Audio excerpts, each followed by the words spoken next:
Bonjour chers frères et sœurs internautes. Nous allons parler du royaume des Agni Djoablin, ceux qui sont autour de leur chef-lieu de préfecture qu'on appelle Agni-Bile-Kro ou Agni-Bile-Krou. Alors, ces Agni Djoablin sont partis d'une localité qui se trouve au Ghana actuel, qui était dans les Broussa, qu'on appelle Dadieso. Mais au départ, ils n'étaient pas dans les Broussa. Au départ, ils étaient des Ashantis, des guerriers Ashantis, qui avaient été chargés par le roi des Ashantis, la Santehene, Opoku-Ware, de pourchasser les Agni qui, avec à leur tête le chef guerrier Ebri Moro, ont fait une incursion en Ashanti en 1718, au moment où les Ashantis guerroyaient contre les Achem, les royaumes Achem, Abuakwa et Achem Kotoku, qui sont des royaumes qui sont à l'est du territoire Ashanti.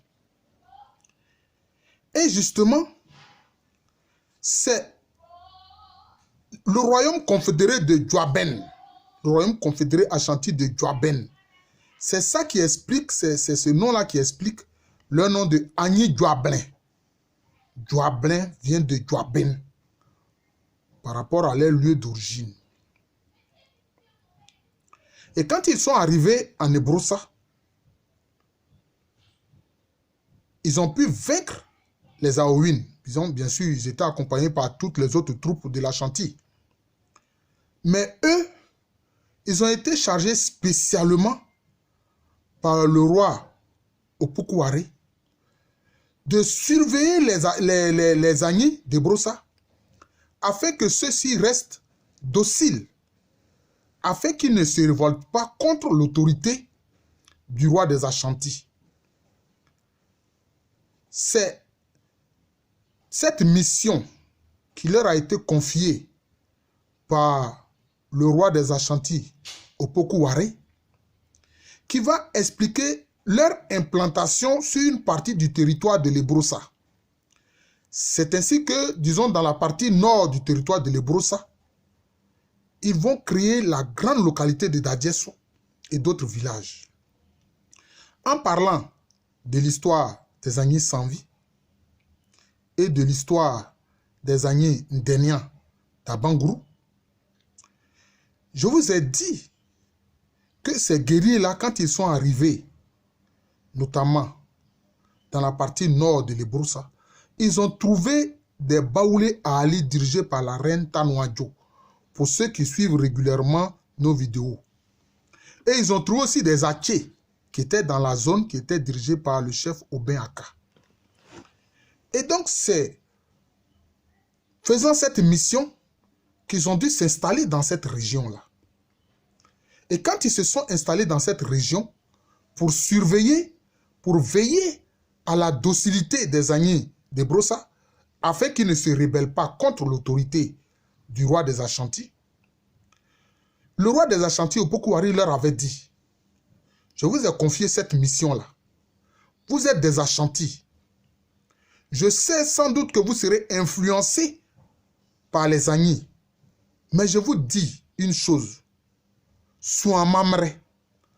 En langue Ashanti, en langue Twi, Souamamre, cela veut dire n'oubliez pas la coutume. N'oubliez pas que vous êtes des Ashantis. Mais en Agni, c'est Suamra. Mara, ce sont les traditions. Mara, ce sont les coutumes. Donc, ce nom, enfin, cette injonction que le roi des Ashantis, Nana Opoku-Ware, leur a adressée, n'oubliez pas que vous êtes des Ashantis. Amamre, sous Amamre, n'oubliez pas que vous êtes des Ashantis. Restez fidèles à la coutume ou aux traditions des Ashantis. Souvenez-vous que vous êtes des Ashantis. C'est ce terme-là, cette expression Souamamre, en Agni Suamra, qui est devenu le second nom des Agni Djoablin d'Agni-Blikoro. Donc, leur nom Djoablin, par rapport au fait qu'ils appartenaient au royaume confédéré qui fait partie de la confédération Ashanti qu'on appelle Djoaben. Donc, qui a donné leur nom Agni Djoablin. Donc, on les appelle aussi Agni Suamra parce que le roi Opoku-Waré, la Santehene Opoku-Waré leur a dit Suamamre, n'oubliez pas la coutume, n'oubliez pas les traditions Ashanti, n'oubliez pas que vous êtes des Ashanti. Mais maintenant, ayant expliqué ces deux noms, il faut que nous expliquions comment est-ce qu'ils sont arrivés dans la région qui est la leur aujourd'hui. En fait, ils ont été sollicités par le roi du Bron-Diamant, c'est-à-dire le roi des Abrons, qui au moment qui régnait notamment dans le Bron-Diamant, on l'appelait Kossoounou. Donc c'est autour de l'année 1750. C'est quand les Abrons sont revenus de leur exil à Kong, ayant été vaincus en 1740 par les Ashanti, quand ils ont négocié leur retour dans leur royaume, qu'ils ont été confrontés à l'hostilité du royaume de Bouna. Et le roi Kossoounou, pour faire la guerre au Koulango de Bouna, est allé solliciter le roi de Dadiesso, qui s'appelait alors Oussou Pani. C'est ainsi que Oussou Pani lui a donné des guerriers. Il lui a donné des guerriers. Donc c'était en sorte des mercenaires. Voilà. Pour aider justement les Bron-Diamant à vaincre les Koulango de Bouna. Et d'ailleurs, c'est ce qui est arrivé. Le général qui était à la tête des troupes des Suamra à partir de Dadiesso, on l'appelait Blendou Asamangé. La tradition dit qu'ils avaient 7 fusils, mais quand on dit 7 fusils, dans les langues Akan, en Agni, cela signifie 7 unités militaires. C'est ce que ça signifie. Une unité militaire comprenait environ 33 guerriers. Je vais faire l'effort de citer justement les guerriers qui accompagnaient le général en chef Blendou Asamangé. Il y avait Amiakan, il y avait Api Yebois, il y avait Bende, Kofi Nango, Kwadjo Asemian, Nana Ndjore et Kwaku Anini. Voilà justement les différents chefs guerriers qui ont combattu sous les ordres de Nana Blendou Asamangé. Et après la victoire, le roi des Bron-Diamant, Nana Kossoounou, a demandé à ces guerriers-là de rester sur ces terres, de s'implanter dans son royaume. Mais eux, ils ne voulaient pas. Ils voulaient rentrer à Dadiesso. C'était ça leur objectif. Ils voulaient rentrer à Dadiesso. Chemin faisant, ils ont même séjourné dans l'actuel Agni-Bona, notamment à Dokanou. Ils ont séjourné à Dokanou. D'ailleurs, il y a une princesse Nana Tchinjoa qui y a planté du palmier raffia.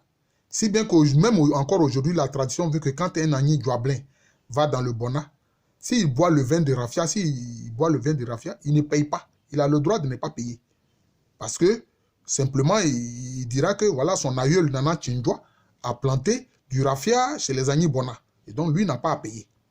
Voilà. Il peut même arracher le récipient dans lequel quelqu'un, un Agni Bona, est en train de boire pour boire et dire que lui, il est un Agni Djoablin et que son aïeul Nana Tchinjoa a planté du palmier raffia chez eux dans la zone de Dokanou.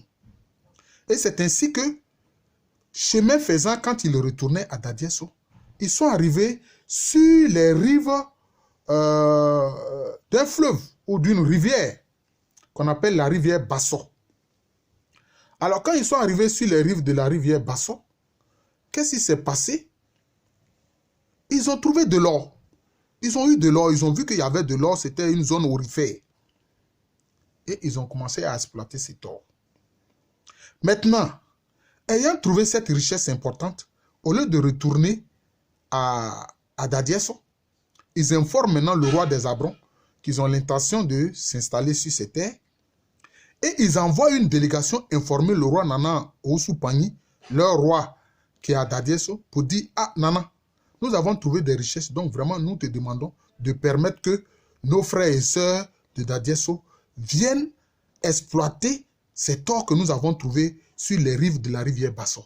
C'est ainsi qu'au lieu qu'ils retournent, il y a eu plutôt un mouvement de population de Dadiesso sur les rives de la rivière Basso. Et cette zone-là, ils l'ont appelée Asikasso ou Esikasso, c'est-à-dire sur le lieu de l'or. Hein? Sur l'or, si on veut traduire littéralement, c'est sur l'or, mais c'est en fait le lieu de l'or, le lieu où on trouve l'or. Et c'est ainsi qu'ils vont s'implanter. Donc vous voyez que ces unités guerrières de 7 fusils, comprenant, disons, chaque unité faisant 33 guerriers, donc ça fait environ 230 et quelques guerriers. Maintenant, les populations quittent massivement Dadiesso pour venir s'installer. C'est comme ça que le royaume Agni-Djoablin est né. Et à partir d'Asikasso, ils ont créé plusieurs villages. C'est d'ailleurs la plupart des villages ont été créés à partir d'Asikasso. En tout cas, les villages historiques ont été créés à partir d'Asikasso. Hein?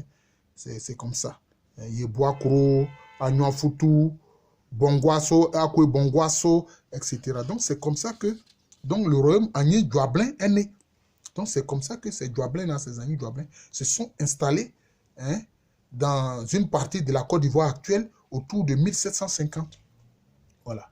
Donc, voilà ce qu'il faut savoir du peuplement Agni-Djoablin, ou qu'on appelle aussi les Agni-Suamra.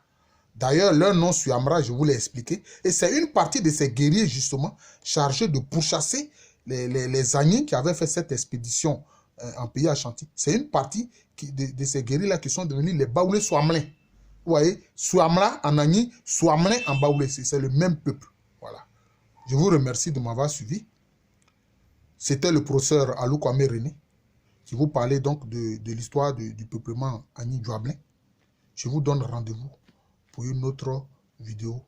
Je vous dis merci pour votre attention et à bientôt.